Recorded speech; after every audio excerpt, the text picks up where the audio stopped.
FiveThirtyEight has officially released their Senate forecast for the 2020 general election.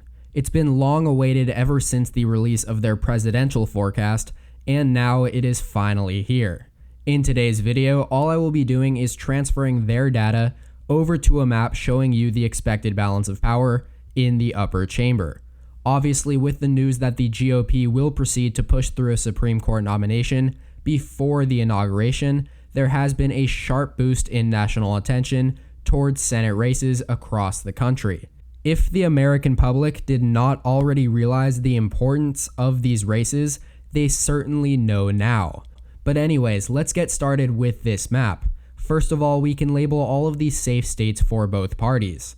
FiveThirtyEight has 10 races they believe to be safe blue, and that includes Oregon, New Mexico, Minnesota, Illinois, Virginia, New Hampshire, Massachusetts, Rhode Island, New Jersey, and Delaware. Out of all of these states, the most vulnerable incumbents are Tina Smith in Minnesota, Mark Warner in Virginia, and Jeanne Shaheen in New Hampshire, simply because they represent more competitive states in general. However, FiveThirtyEight believes all three of these incumbents will win by over 12 points, which is enough for safe classifications. As for the Republicans, Idaho, Wyoming, South Dakota, Nebraska, Oklahoma, Arkansas, Louisiana, Mississippi, Tennessee, Kentucky, and West Virginia all fall under the safe Republican margins. The only really notable incumbent in any of these races is Senate Majority Leader Mitch McConnell in Kentucky. As much as Democrats would like to think that Amy McGrath has a chance, especially with her incredible fundraising numbers, FiveThirtyEight gives McConnell a 14.4 point lead in their estimate of the final vote share. This should come as no surprise though, given McConnell's double-digit lead in most polls. But with all of that being said and done, the Democrats have a 45 to 42 seat advantage before we get going with all of the more competitive races. First off, let's go over the one state that is classified as likely blue, and that is Michigan, where incumbent Gary Peters takes on John James, a rising star in the Republican Party who was unsuccessful in his bid for the Senate back in 2018 against incumbent Debbie Stabenow. But he is giving it another shot. Although FiveThirtyEight only gives him a 19% chance of winning, and Peters has an estimated final margin of victory of 7.2 points as of right now, which is just enough to put it into the likely column for the Democratic Party on this here map. Now, there have been signs recently of this race possibly tightening in some recent polls, but that ultimately hasn't had much of an impact on the race according to this forecast.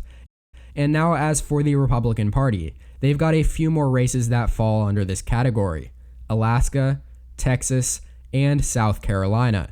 In Alaska, Dan Sullivan, the incumbent, is being challenged by an independent running as a Democrat, Al Gross. Sullivan currently holds a 9.8 point lead, despite the two candidates polling even in the latest poll conducted. But to be fair, it is incredibly rare that we get polls out of Alaska, and it is even more rare that they're all that accurate. Plus, it's also very common that the Democratic candidates underperform on Election Day. Now, as for Texas and South Carolina, Democrats MJ Hagar and Jamie Harrison trail a ways behind the incumbents John Cornyn and Lindsey Graham. But then again, none of these races in Alaska, Texas, or South Carolina are needed for the Democrats to flip the Senate.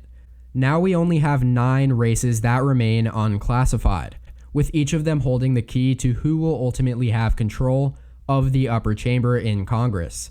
As of right now, the Democrats hold a 1-seat advantage, with 46 to the Republicans' 45. But let's dive into their lean states: Arizona, Colorado, and North Carolina. As you all know, Arizona and Colorado are the two likeliest flips for the Democratic Party. While in North Carolina, Cal Cunningham has started to widen the gap between him and incumbent Tom Tillis. He hasn't trailed in a single poll since June 19th, and he leads by 2.2 points in the estimated vote share of this race. He is also given a strong 61% chance of winning, which is still lower than Arizona and Colorado, but that is to be expected. especially with Arizona and Colorado being states Joe Biden is becoming increasingly likely to win, while North Carolina is not. Now, as for the Republican-lean states, Montana, Kansas, Alabama, and both Georgia's regular and special Senate race. With all of these in their column, just like that, they have reached 49 seats to tie them with the Democrats. Now, the most vulnerable of these races just mentioned, though, are definitely Montana and Georgia's non-special race. Steve Daines in Montana has just a 3.4-point lead over former Governor Steve Bullock. And David Perdue in Georgia only leads Jon Ossoff by 4 points as well. That being said, we only have 2 states left, Iowa and Maine. And as of right now, Republican incumbent Joni Ernst leads Democrat Teresa Greenfield in Iowa, while Democratic opponent Sarah Gideon leads Republican incumbent Susan Collins. In Iowa, Ernst holds a 1.2-point lead, even though she has trailed Greenfield in most recent polls. Nevertheless, I would expect this race to keep going back and forth into Election Day. But there is one thing that appears to be certain.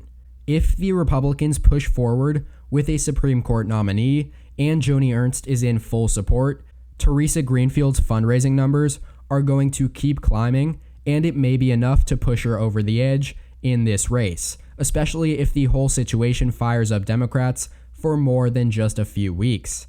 As for Maine, though, we may see the opposite effect, as Susan Collins has come out saying she believes the process should wait and the next president elected on November 3rd should nominate the next judge.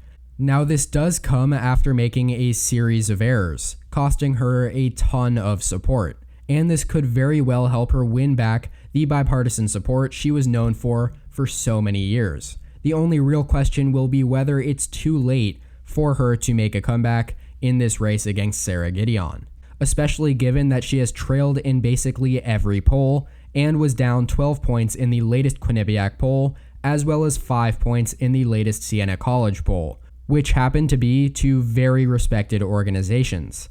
Nevertheless, if things hold up as they look on this map, whoever wins the presidential election will determine the control of the Senate, as the vice president will cast all tie-breaking votes in a 50-50 tie. But that does it for today's video. I hope you all enjoyed. If you did, please make sure to like and subscribe down below, as well as check out more content from my channel here. Thanks so much for watching, and tune in next time. EP out.